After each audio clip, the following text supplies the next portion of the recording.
Hello, everybody. Welcome to another daily dose of gaming news and all that good stuff. And as always, I also publish on Rumble, on the blogger site, and on Patreon for extra support. Later today, we will get another Midnight Suns episode and any kind of updates I will usually go about on Twitter X. So let's go to the news. Not much else on the channel happening at this moment in time. Similarly, MSI already added the TDP to 105 mode for the 9700 and 9600X. With this TDP increase, we will get a little bit more productivity, workloads, performance in Cinebench, supposedly 14% higher. This doesn't affect basically the gaming performance there.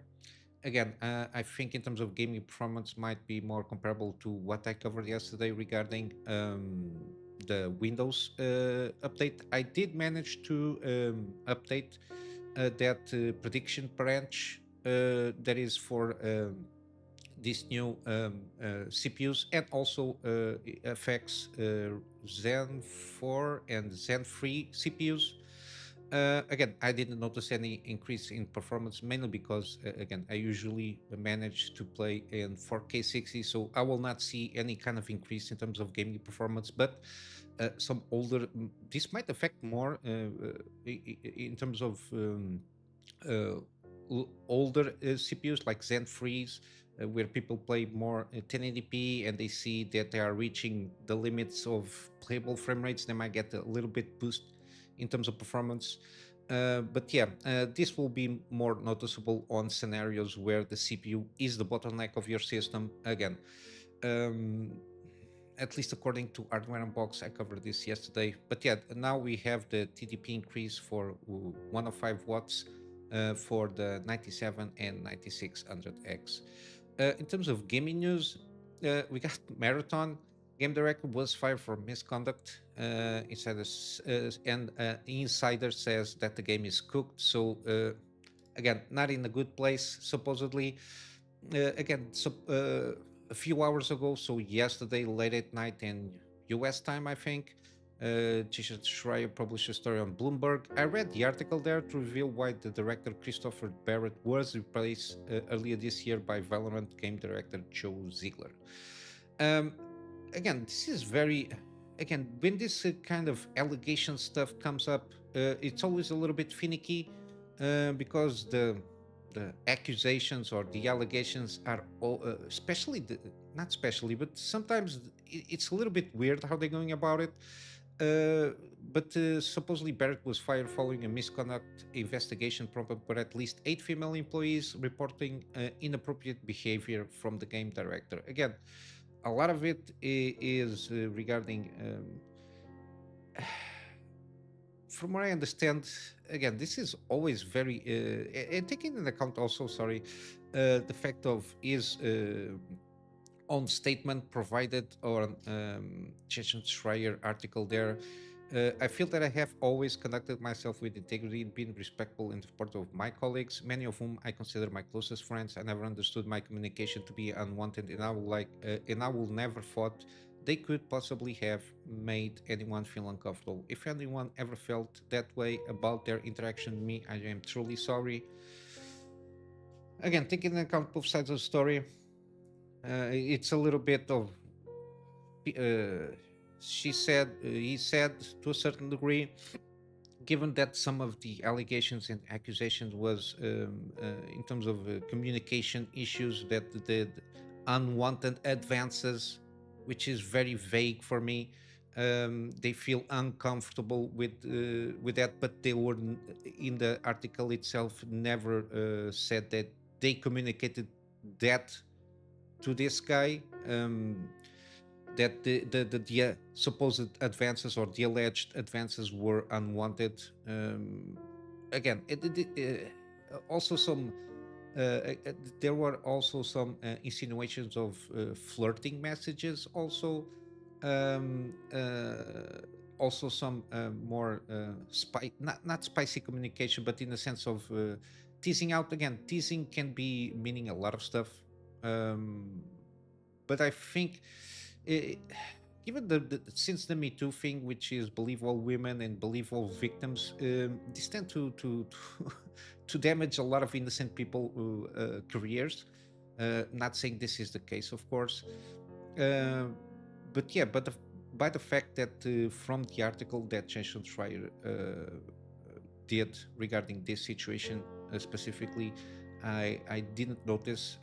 I might misread that, but I didn't notice that the alleged victims or these 8 female co-workers did communicate to this guy Christopher Barrett that his alleged advances or interactions were unwanted and uncomfortable. Similarly, the, this wasn't communicated to the person doing the alleged inappropriate behavior there, which by itself lends itself to a certain degree a victimhood mentality here, which is some people might do I don't know, try to be funny and comes out a little bit awkward or something that it's not intended to be, and then the person itself doesn't react in a sense that says, I don't feel very comfortable with this interaction. Can you please avoid this kind of behavior from now forward? And instead just go to the human resources and make a complaint without trying to resolve themselves the situation itself or de-escalate the situation. Again, this has been happening from time to time in certain bigger corporations, because we got the Blizzard stuff, the Ubisoft HR situation there also. We got on Blizzard I think the Weinstein suite or something like that that happened there. Again, there is abuse of power, and usually it's men trying to take advantage of that relation of power with employees, usually female employees. But not but to a certain extent, I don't think that 100% of all allegations are true, in the sense that the the the, the alleged victims that don't try to de-escalate the situation in the sense of making their point of views known to the alleged aggressor, let's say, for lack of better terms, at this moment. I think there is a lack of direct human interaction. Even though it is your boss or superior, doesn't mean that you cannot tell that, I think this is, I don't feel comfortable with this kind of interactions. Can you please not do this again? Something like that, so you can put a stop and de-escalate the situation by itself. I think it's better than just direct not tell anything to the person that you had that interaction and just go run to the HR, make an HR complaint of inappropriate behavior. Again, we've seen a lot of this. Also, people in terms of the culture, the victimhood culture also takes place in this sense, because the people try to get around and then get something, extract something out of it. Usually it's money, because we got a lot of settlements for taking from the Activision Blizzard situation, the Ubisoft situation, and other companies that this happened. A lot of settlements in the millions of dollars, and to a certain extent, it tries to incentivize the victimhood. So basically, people in the lower end of the scale of power. Um, I don't. Again, I don't refer to all of them, but for sure there are always some bad persons in the hierarchical positions of companies, and in the lower end, they might take advantage of it, because it is possible to have like a very awkward interaction that might not be intended or may be intended. We don't know, of the superior trying to in an awkward manner or interaction, trying to do, and might be misconstrued with like abuse of power or harassment or something like that. And usually people might take advantage of that situation to extract something in the long run.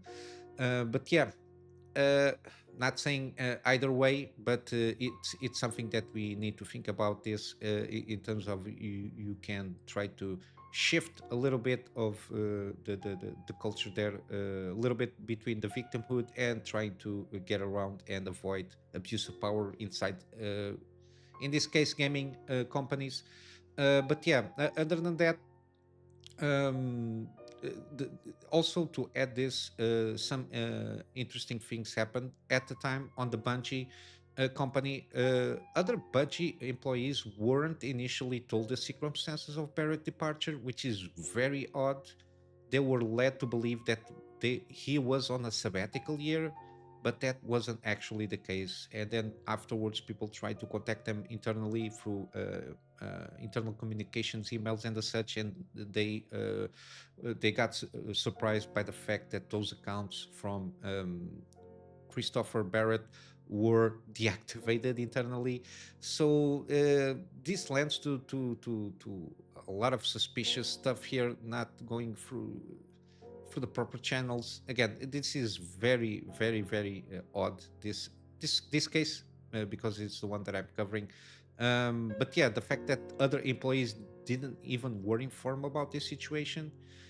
I don't know if internally they reach a conclusion that yeah, this is some entrapment kind of a thing here. You just go about your way, and I don't know.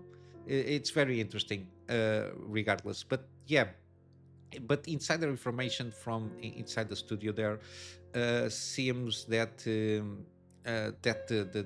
game is cooked, and the fact that people are hiding stuff from the fact that the game director was changed because they thought they was in a sabbatical year and stuff like that. Again, this is doesn't bode well to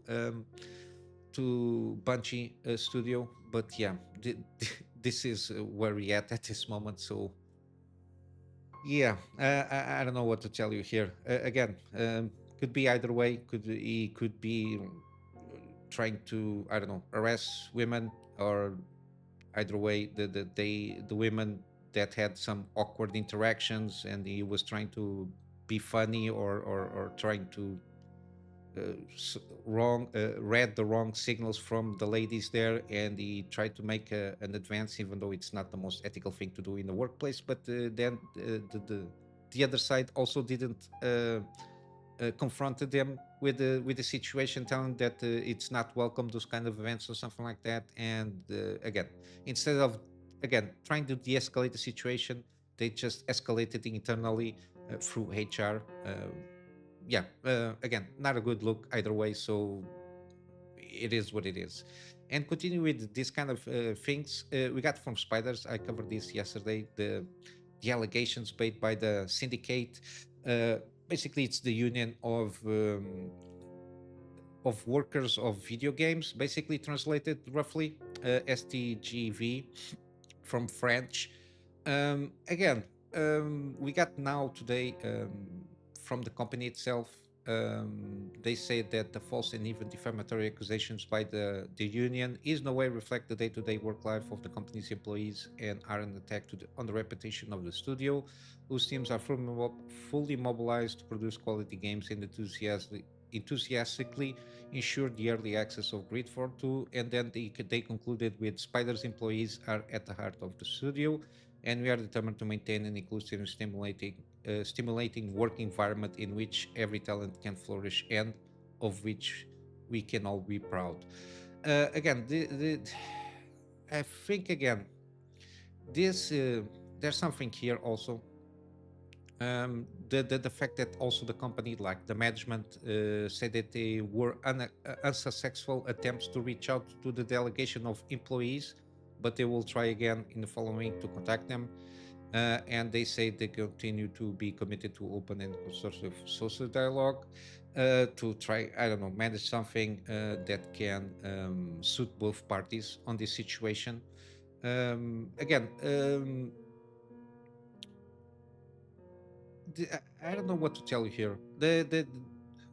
I'm not sure if it is like a little portion of people that are just trying to wreak havoc, or if it is like something very broad on the company itself, on Spiders. But again, this comes after they written an open letter to try and make the environment healthier for those working at the company.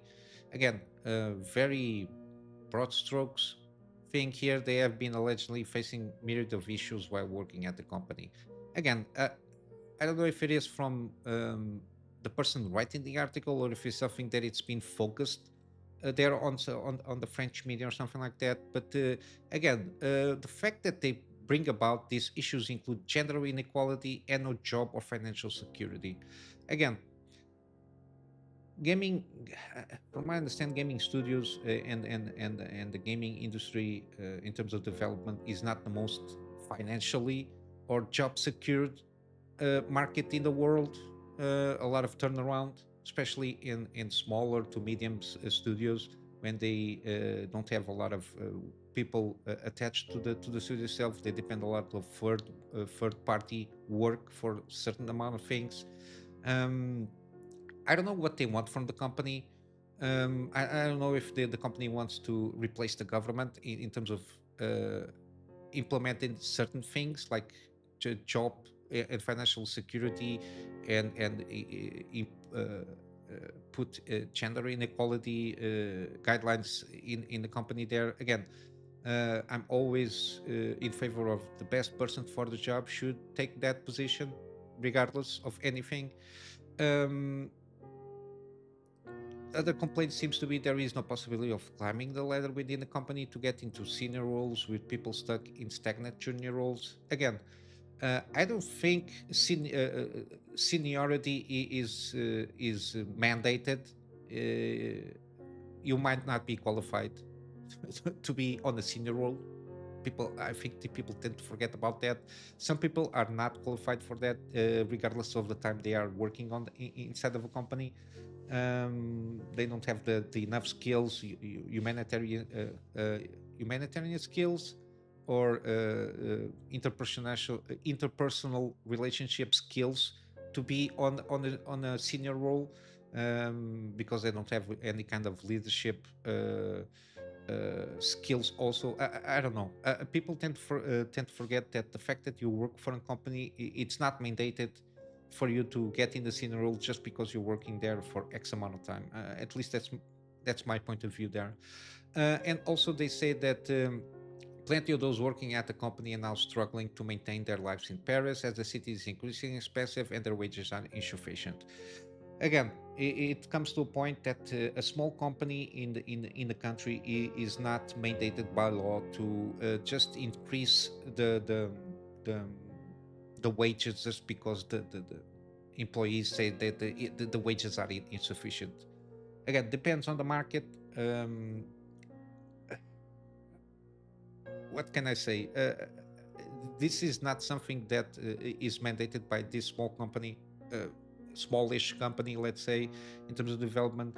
Um, it's not mandated for them to rise up the wages just because the cost of living suddenly is a little bit more expensive in the location that they are there. Again, contracts are contracts. If the contract is made and it is agreed between both parties on the wages side of things and the conditions of the workplace, um, eh, I don't see why the company has to all of a sudden give bonuses just because they think their wages are insufficient, or by the fact that the or the living conditions of the city or the country that they are working on are suddenly a little bit more expensive for their taste. Again, this is something that affects every French person or any kind of expat that lives in France and working there. It's something that affects everybody. It's not only them. And you, again, I don't know what to tell you. The fact that they continue to insist here, I'm not sure if it is from just the writer of the article or is something that it's being pushed to give this impression of the gender inequality and not job or financial security. Again, um, gender inequality, again, it's interesting. I don't see a lot of industries pushing for gender inequality on oil rigs or in bricklayers or in plumbers industry there. which is kind of interesting. I only see on usually gender inequality push for senior roles or management roles. That's where I see some gender inequality pushing agendas there. But yeah, uh, if you wanted gender equality on everything, um, just push it everywhere in the society and deal with that. But the fact that now supposedly they are calling this issue a gender inequality issue, given that supposedly, according to a lot of people, to some people, there is more than two genders. I don't know how to deal with this situation. I'm not sure if they even have a solution for that. By the fact that supposedly you can identify as any gender that you want. Yeah, I don't know what to tell you about this. I hope this is will get solved here. The sense that I got, it's this might be a small amount of employees that think they are not paid enough for something or are insatisfied with this. But yeah, if it is something that it is affecting all the employees, or at least the vast majority of employees inside the company, I think they should speak out. But then again, we don't see, even from yesterday, that's why I was a little bit sus on this situation. We don't know how many employees are unsatisfied with these conditions. Even anonymously, we don't know if it is 10% of the persons, 5%, 50%, 80%. We don't know because supposedly there is no number that we can pick off, at least in terms of percentage, to get a sense how dissatisfied people are inside of the Spider Studio, which is interesting by itself, which tends to believe that it's like a very, very small minority of people, maybe a handful of people that are working or are signed on the a union there, and they trying to do some leverage works with the studio there. But yeah, hopefully we'll get a little bit more clarity and more specifics about this situation, because again, when you start to focusing and drum up on regarding gender inequality and mandate that the company gives you job or financial security, especially in an industry that it's not that secure in terms of job or even in financial security terms there, I don't know what to tell you, but it's something a little bit suspicious by the fact we don't have like proper numbers. But yeah, continue with the good stuff here. We got Phantom Blade Zero Faxter Life. Again, this is still coming from Gamescom. They did play Phantom Blade Zero and they gave their own impressions from this game. Again, this game seems pretty good. I'm very interested in this game. And Facts of Life usually on this, I think they are going to be also in Tokyo Game Show. I'm not sure about PAX, but I think they are going to be in Tokyo Game Show, where this game is also being there, Phantom Blade Zero, and I think they will. They are going to be there to try out like the next version of the demo here. Again, this game seems to be pretty good. The video is short, around 10 minutes or so, but they give the overall impression of the game, like the combat system, how the navigation, exploration, all of those things that we like to know about these kind of games. But yeah, it seems to be on a good way, this game. uh, I think there is still no launch date, but yeah, just check the video.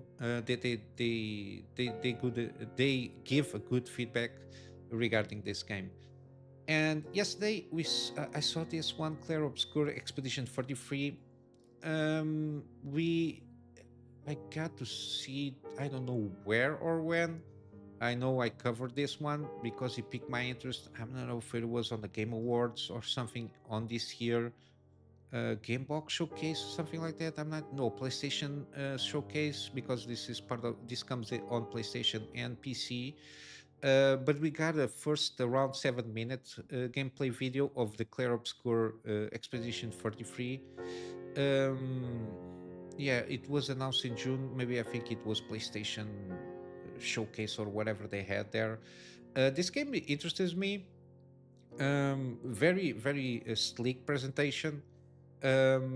And the combat is very interesting. It's kind of an JRPG mechanics, so turn-based with kind of similar to old Final Fantasy games there. But then you got some active kind of quick time events between turns where you can dodge parry the monster when it's the turn when it's the turn of the monster, and if you time it right, you can block or parry and sometimes give a riposte on the turn there of the monster. You can also do like perfect hits when you choose the ability to play with. If there is sometimes a quick time event, I think it depends on the ability for you to hit on the right timing to get a perfect hit there. Very interesting how they went about it, and the presentation seems pretty good from what I've seen there. My only concern is if he's going to have anything regarding the message, given that this comes from a French studio. Again, I don't know. It doesn't seem that much, but yeah, I'm keeping my tabs on this game, and this around 7 minutes, pretty slick gameplay there. Very seems very fluid.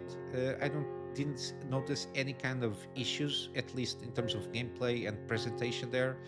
The only thing that raised a little bit my eyebrow in the sense that I don't know, it's the interaction between the characters there. There are three characters that are presented there, but yeah, we'll have to wait for more information, more extended gameplay, more interviews with the studio people to see how this game will turn out to be. But it already piqued my interest by the fact that it has turn-based combat. Seems pretty good.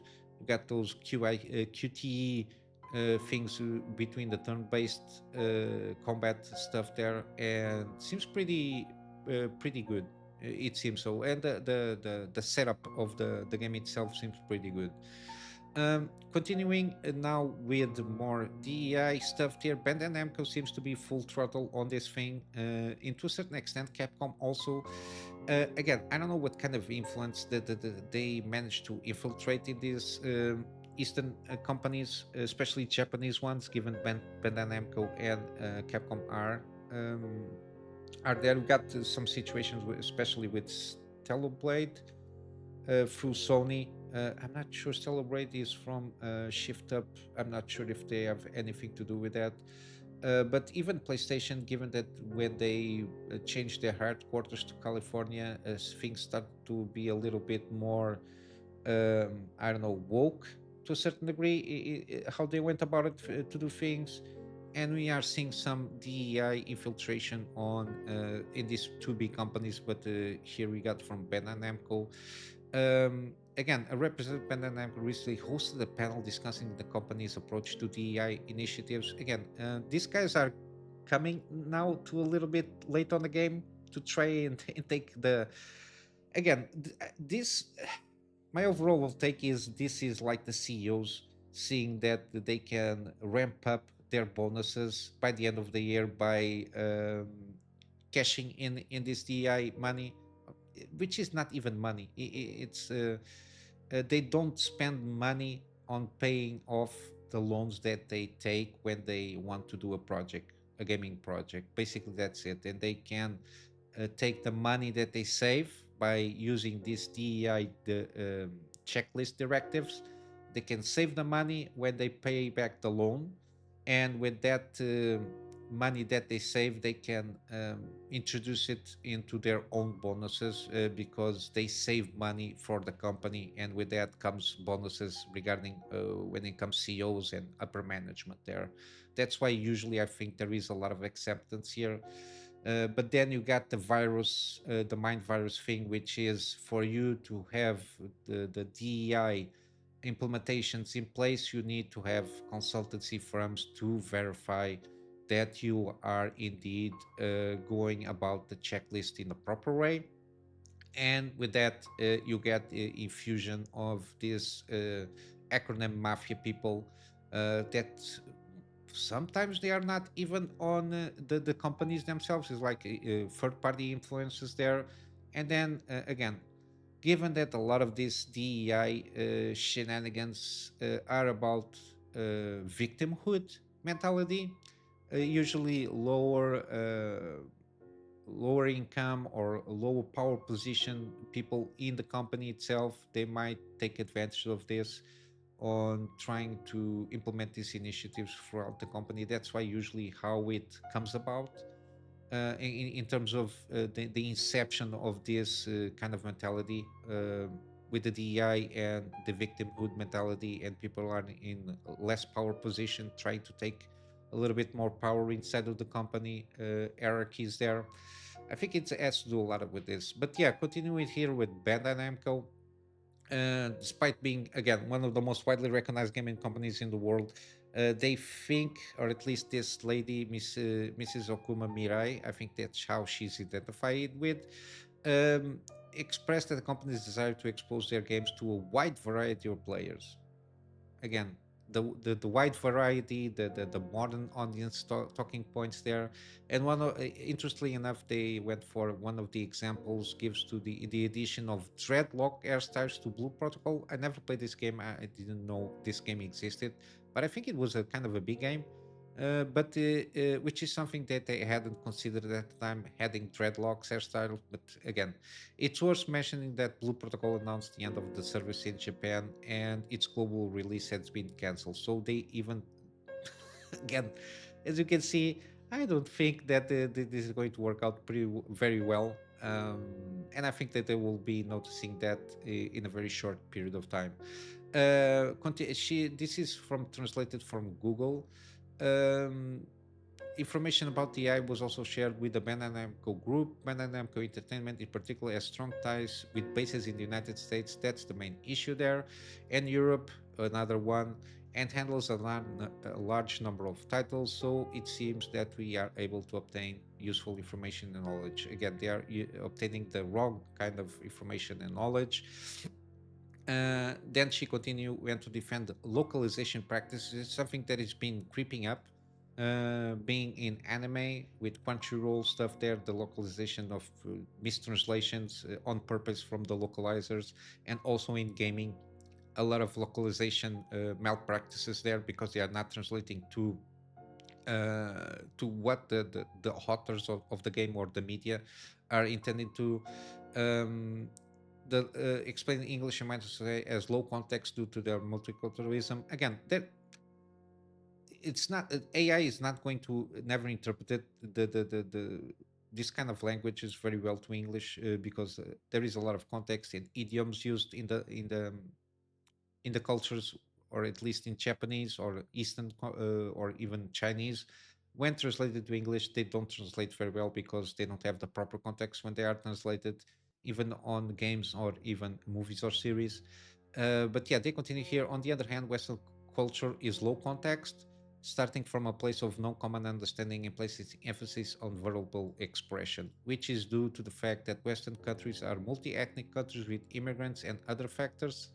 I don't know what other factors are referring to.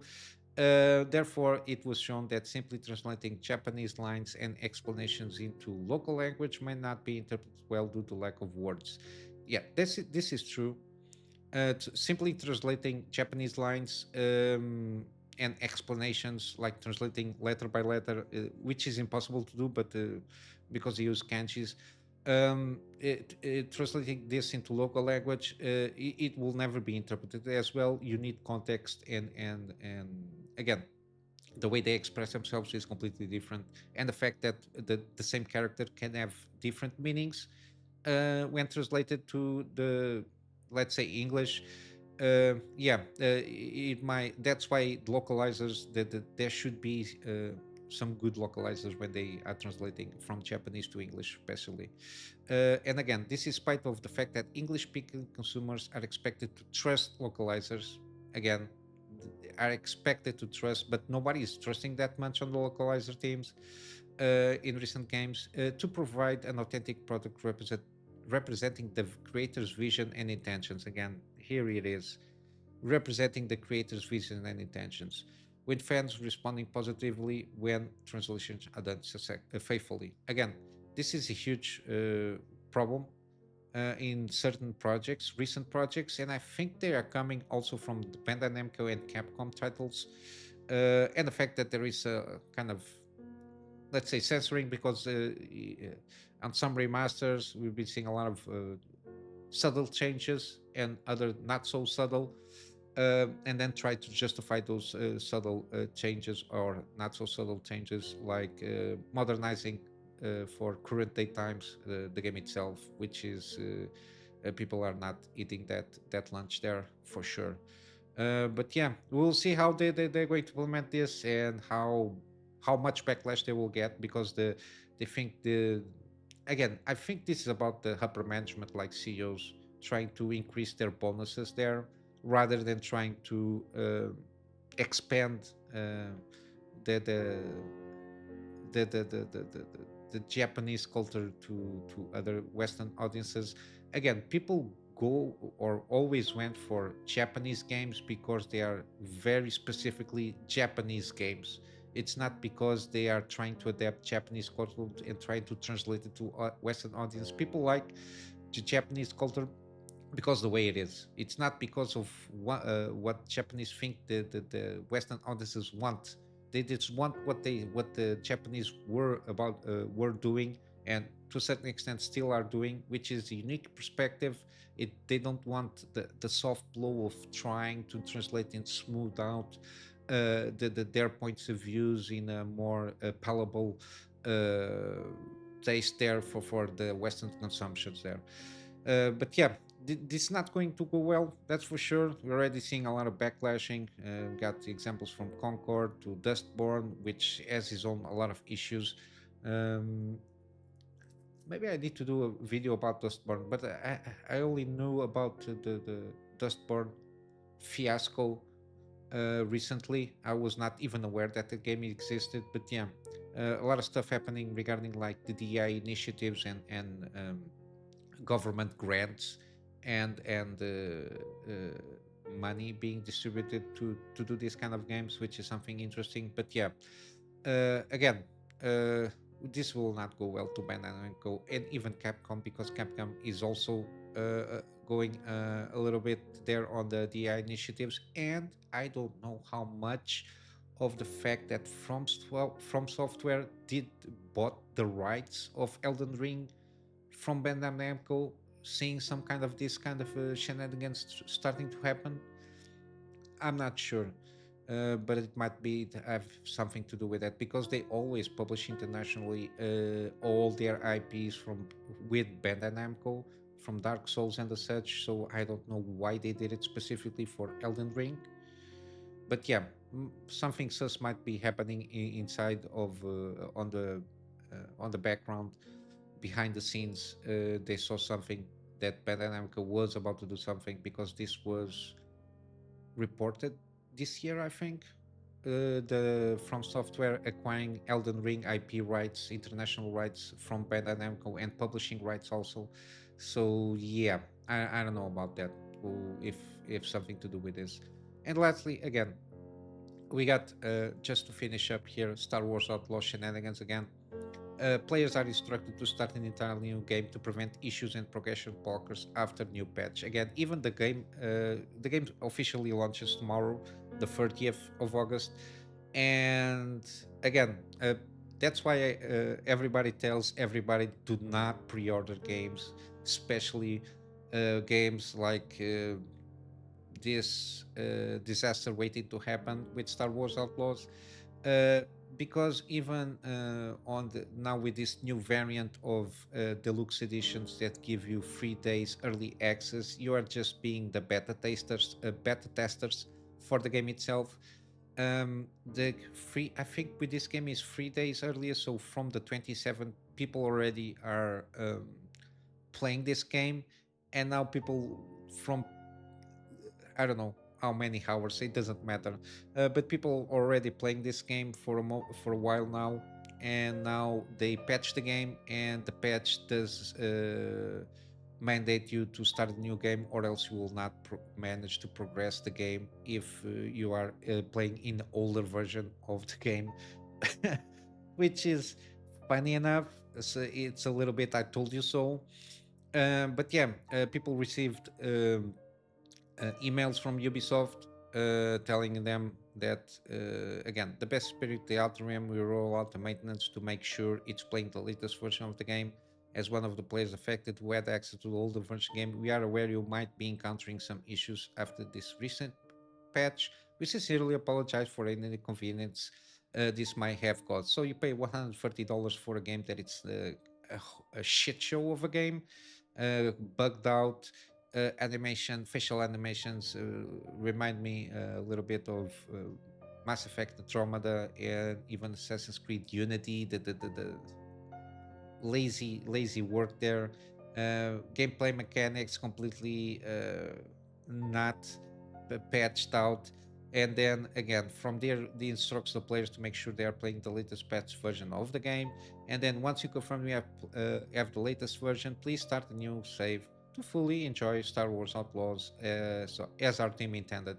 If you continue on the prior save, you will unfortunately face issues and progression blockers. Again, you played for, I don't know, 20 hours or so maybe. Some people played 5 hours, or other people play less or more. Doesn't matter. You have to basically start all over again and do all the grindy job that every Ubisoft game has at this moment in time.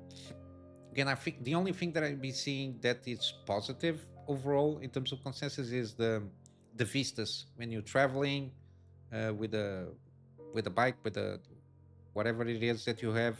um, it seems okay. The rest of it, on PC especially, um, you got performance issues, you got bugs all over the place, you got gameplay mechanics broken, you got a lot of stuff that the animations are lazily done. Got potato faces all over the place.